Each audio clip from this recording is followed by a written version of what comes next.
Okay, let's see the final test number 30. The question is 15 turn circular coil with radius r equal to 10 cm share the same axis with a long solenoid with radius r equal to 2 cm and n turn per meter. There is a current I equal to 5 psi 120 T, where I is in ampere, is T is in second, pass through the solenoid. What is the maximum EMF in the circular coil? This question is quite simple, but there is a point that we have to be careful. Okay. We know that for a long solenoid, the magnetic field inside the solenoid is B equal to mu0 Ni. We know that there is a weak field outside the solenoid, but in this field is very weak if compared with the magnetic field inside. Okay, and we know that we can ignore that field in our calculation, so we will consider only the field inside the solenoid.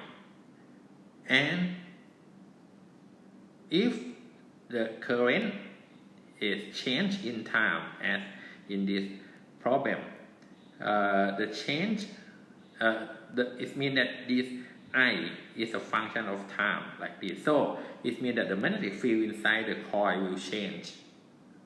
Okay, and it means also that the flux of the magnetic field will change.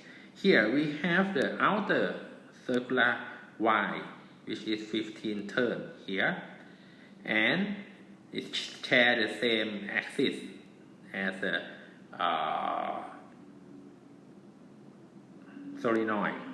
Okay, so it means that when there is a magnetic flux, when there is a magnetic field inside the solenoid, there is a magnetic flux that passes through this circular Y. But the point that I say that we have to be careful here is that we ignore the weak field outside. We consider only the field inside the solenoid. When we calculate the flux that passes through this circular Y, we have to calculate the flux from the field that exits only inside the solenoid. So it means that when we calculate the flux, the area that we use in our calculation is this area only. Is it at the cross-sectional area of the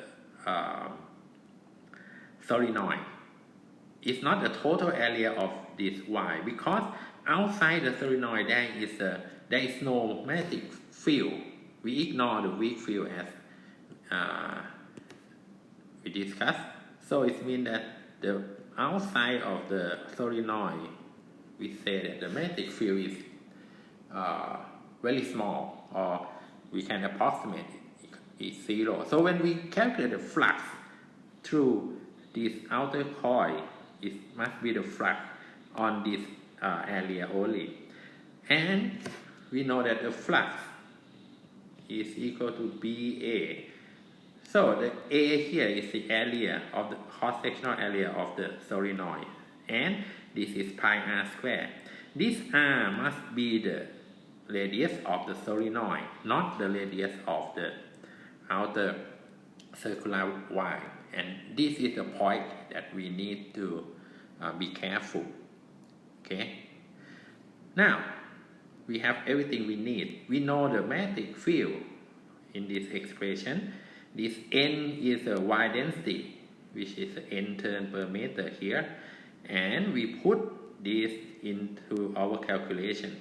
Another point here is that this calculation is a flux for one circular Y, but we have 15 turn of the coil here. If we say that this number 15 is N prime, this 15 is n prime. So it means that the total flux that pass through this coil is n prime times this flux. So it must be, we must multiply here by n prime, okay, because we want the total flux that pass through this coil here.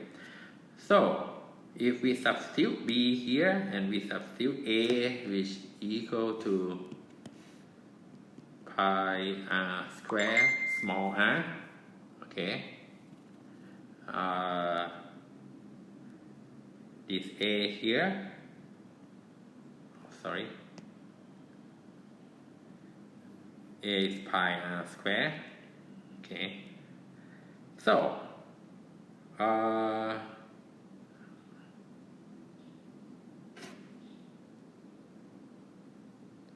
we substitute this B into this term, what? Okay, I think I should rewrite this expression. Okay, so this will become n prime B. B is mu 0 n I 0 psi omega t, and A is pi r square, right? Okay, so this should be correct. This omega is the angular frequency here. We have the angular frequency here, so we can rewrite this is okay, we rearrange this, put this pi r square here, okay, we have this, okay. And now we can calculate the EMF, the electromotive force, epsilon, which equal to the minus of d psi by dt, okay. And you can see that all of these terms are constant. The one that depend on time is only the last term, the psi omega t. So when we do the derivative here, it will go to this term only. The derivative of psi is a cosine or cos, but we have omega term here, so we have to put omega term out of this cos. So we have the derivative here is derivative of sine omega t is omega cos omega t. Okay, so this is the electromotive force which depend on time from this term cos omega t. But the question asks, what is the maximum EMF? Which is the maximum value of this term? And we know that this cos term has a maximum value of 1 and minimum value of -1. And we have the -1 here, minus sign here. So this term will be maximum when the cos omega t is -1. Right? And that will cancel this minus sign here. So we know that this term is the maximum EMF. Okay, this term is the maximum EMF. Okay. We know most of the numerical value here.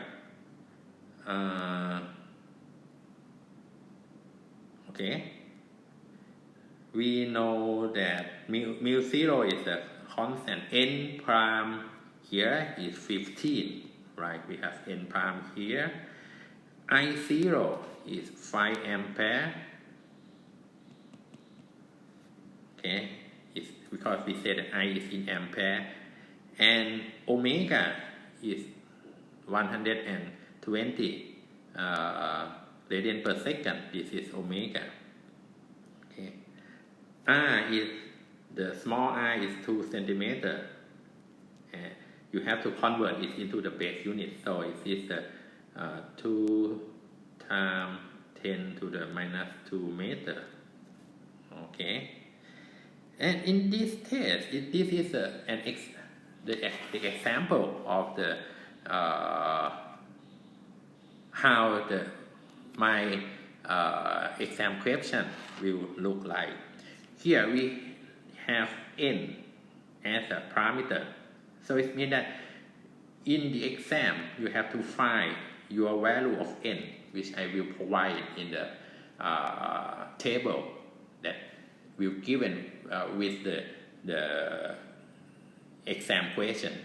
Okay, so in this test I cannot calculate the final value of v because it depends on the value of this n. But when you look at your value of n in the table and put it into this expression, n prime mu 0 n I 0 pi r square omega, you can calculate this numerical value and will get the maximum value of the EMF. Okay, so you have to do it yourself. What is the final answer of this test?